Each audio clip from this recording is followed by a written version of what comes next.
नमस्कार दोस्तों, आज की हमारी कहानी है माई का बाग 2। पहले भाग में हमने देखा कि किस प्रकार एक लड़की की भावनाओं की कोई कदर नहीं करता है। आज हम देखेंगे क्या संजना को वास्तव में हक मिलता है। उसका पति राहुल उसे समझता है। अरे मत करा करो काम, अगर इस चीज का बहाना बना रहे हो तो। संजना मौन हो जाती है और वह उसके मौन को सहमति मान लेता है। कभी उसकी इच्छाओं के विषय में नहीं सोचा उसने, सिर्फ उससे फर्ज पूरे करवाए। सबकी उंगलियों पर नाचती संजना आज उसे कठपुतली सी लगी। रोहित सोच के समंदर में उलझकर शायद स्वयं को मथ रहा था और उसके भीतर से अमृत और विष को अलग करने वाली मथन प्रक्रिया का एक सकारात्मक परिणाम हुआ कि उसे संजना की परेशानियों का सबब दिखने लगा और अपनी गलतियां भी। उसे ऑफिस पहुंचने में रोजाना 1 घंटा लग जाता था। आज वो ऐसा उलझा कि ऑफिस कब आ गया पता ही नहीं चला। पर आज वो ऑफिस नहीं जाना चाहता था। अब वो जाना चाहता था दौड़कर संजना की ओर, उसे अपनी बाहों में भर लेने के लिए।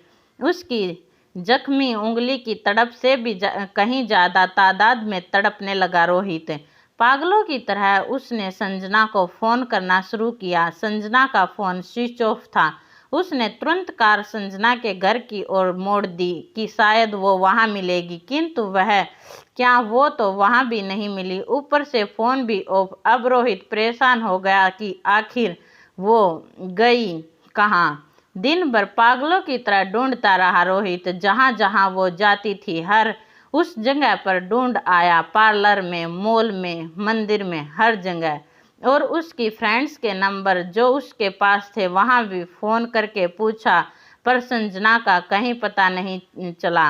निराश होकर रोहित घर आ गया। उसका किसी चीज में मन नहीं लग रहा था। तभी बेल बजी। रोहित ने लपक कर दरवाजा खोला। संजना ही थी। रोहित की जान में जान आई उसे देखकर, किंतु संजना के सामने आते ही वह अजीब हो गया। उसमें उसे खींचकर गले लगाने की हिम्मत नहीं रही।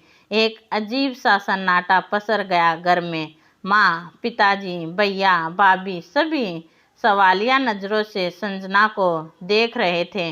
कोई रोहित से उम्मीद कर रहा था कि वह संजना से सवाल जवाब करे, तो कोई खुद पढ़ना चाहता था। सबकी उपस्थिति में रोहित असहाय हो गया।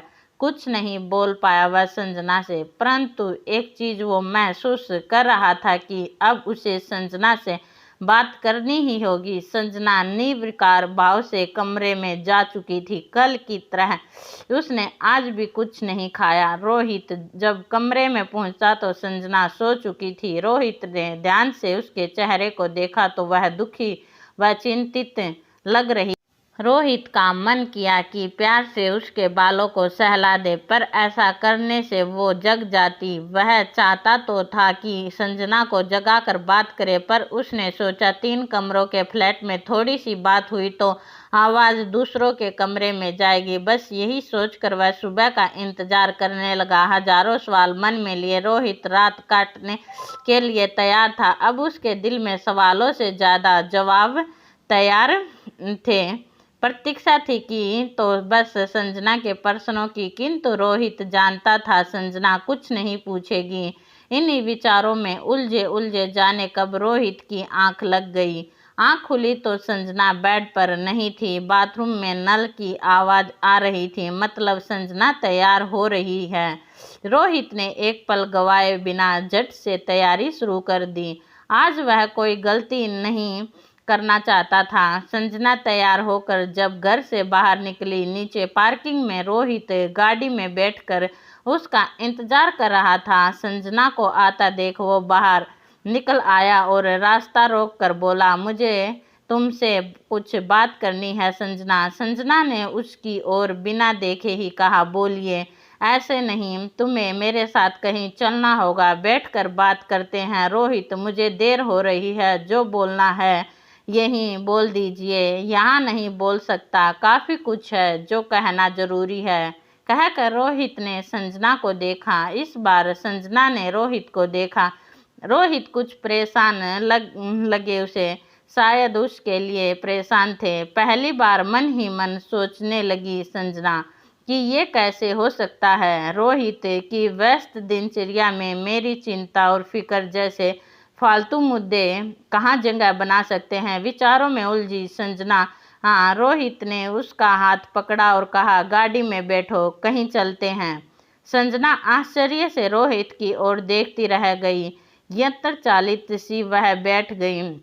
दोनों ने रास्ते भर कोई बात नहीं की। दोनों पास के ही कैफे में पहुंचे। रोहित ने संजना से खुद को सामान्य दिखाते हुए कहा, क्या बात है संजना, अब बताओ, मुझे कुछ परेशान सी लग रही हो। और इधर दो तीन दिनों से कहाँ चली जाती हो? तुम्हें बहुत ढूंढा मैंने। कल ना अपने घर गई थी तुम, ना दोस्तों के यहाँ जाती। कहाँ हो?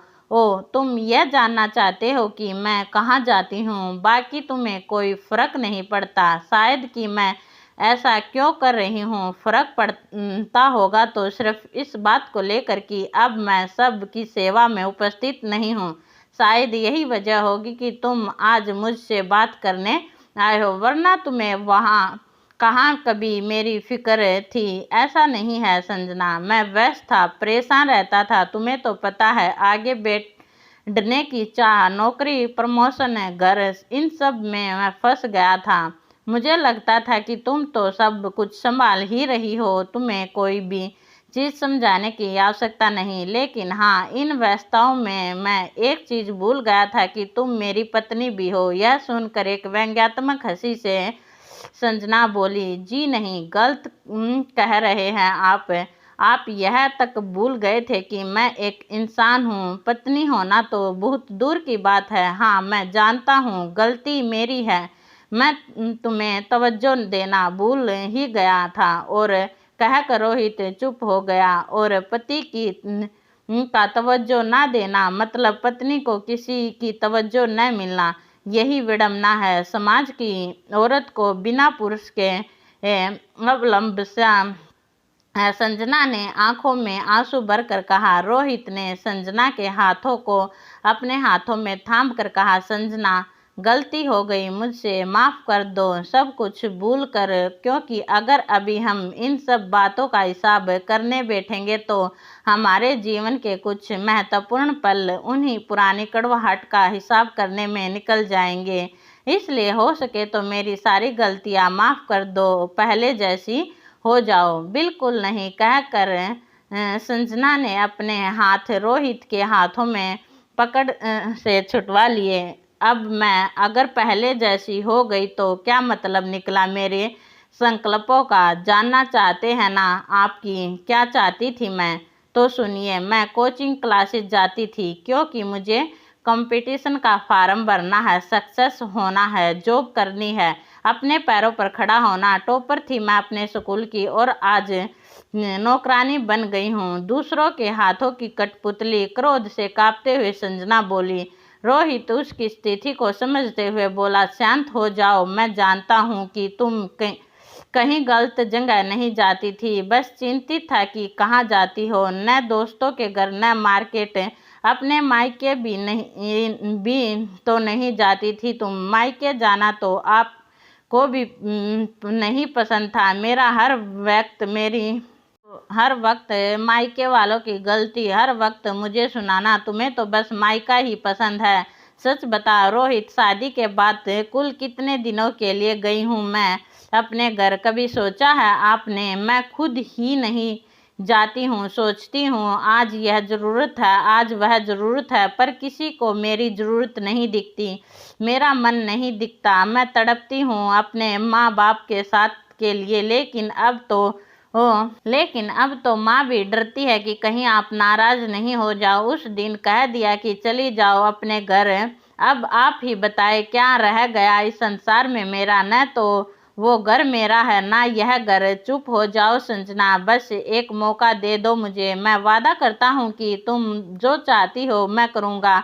कल बहुत दिनों बाद अपने आप से मिला हूँ मैं और अपने आप को तुम्हारे बिना बहुत अधूरा महसूस कर रहा हूँ। माफ़ कर दो मुझे, बस यही कहूँगा। हाँ, मुझे बोलना नहीं आता, जताना नहीं आता, सिर्फ अब महसूस करोगी तुम मेरी बातों से पर हाँ, एक बात है जो मुझे परेशान करती है, तुम्हारा घर जाना मुझे नहीं पसंद। मेरा मन ही नहीं करता कि तुम मुझे छोड़कर जाओ, इसलिए मैं तुम्हें हमेशा कुछ ना कुछ बोलकर सोचता था कि तुम वहां से लौट आओ जल्द से जल्द। बच्चों की तरह रोहित बोला। यह सुनकर संजना को कुछ अच्छा तो क्या हमेशा के लिए थोड़ी ना जाती हूँ, मैं तो लौट आने वाली ही होती हूँ। मैं मानता हूँ कि मैं गलत हूँ, मेरा तरीका गलत हो सकता है कि आपका तरीका गलत है। अगर आपने कभी यह कहा होता कि मैं तुम्हारे बिना नहीं रह सकता संजना, तो क्या मैं तब भी वहाँ जाने की जिद करती? मैं नहीं कह सकता हूँ, क्योंकि वह तुम्हारा घर है और तुम्हारे मम्मी पापा भाई बहन सब तुम्हारी प्रतीक्षा करते हैं, प्रेम करते हैं तुमसे। ऐसे में इतना स्वार्थी कैसे हो सकता हूँ कि तुम्हें कभी वहाँ जाने ना दूँ? बस यही लगता है तुम्हें ले जाऊं, फिर साथ ही लेता आऊं। अच्छा, स्वार्थी नहीं हो सकते पर कठोर हो सकते हैं, पत्नी को सुना सकते हैं, व्यंग्य कर सकते हैं, पर प्रेम नहीं दिखा सकते। छोटे हो जाएंगे प्रेम दिखाकर, नहीं छोटा नहीं हो जाऊंगा। चलो ठीक है, आज साधिकार कहता हूँ। बस सब कुछ ठीक है, तुम जो चाहो करो, कैरियर बनाओ, जॉब करो, काम मत करो, सबकी उंगलियों पर नाचने वाली कठपुतली मत बनो। मेरे घर की यानी कि अपने घर की महारानी बनकर रहो, सब कुछ करो, पर संजना मायके मत जाओ। उसकी यह बात सुनकर संजना खिलखिलाकर हंस पड़ी और रोहित की रोनी सूरत देखकर बोली, अच्छा छोड़िए, चलिए ना साथ में चाय पीते हैं। घर चल कर? हाँ चलेंगे, पर हमारे नहीं, तुम्हारे घर, क्योंकि तुम्हारी मम्मी के हाथ की बनी हुई चाय का स्वाद तुम्हारे हाथ में कहाँ। और हाँ, इस बार पूरे 1 महीने रहोगी तुम मम्मी के साथ और मैं रोज शाम की चाय वहीं पीऊँगा। संजना ने खुशी और आश्चर्य से रोहित को देखा और कहा, और आप रह लोगे मेरे बिना? अभी तो आप कह रहे थे कि सब कुछ करो पर मायके मत जाओ। मजाक कर रहा था पगली। हाँ रह लूँगा उतने दिन में जब तक कि तुम वहाँ रहोगी, क्योंकि मेरे लिए अब तुम्हारी खुशी ज़्यादा जरूरी है। ये सुनकर अब संजना का मन शांत नदी की तरह प्रभावित था। भ्रम और अविश्वास की घुट छट गई थी। दोनों हाथों में हाथ थामे एक आयाम की ओर बढ़ चले। ये थी हमारी आज की कहानी माइका। अगर कहानी अच्छी लगे तो प्लीज़ अपनी राय कमेंट करें और प्लीज़ चैनल को सब्सक्राइब करें, ताकि आपके लिए ऐसी शिक्षाप्रद और प्रेरणादायक कहानियाँ लाते रहें। Please subscribe my channel best story time. धन्यवाद।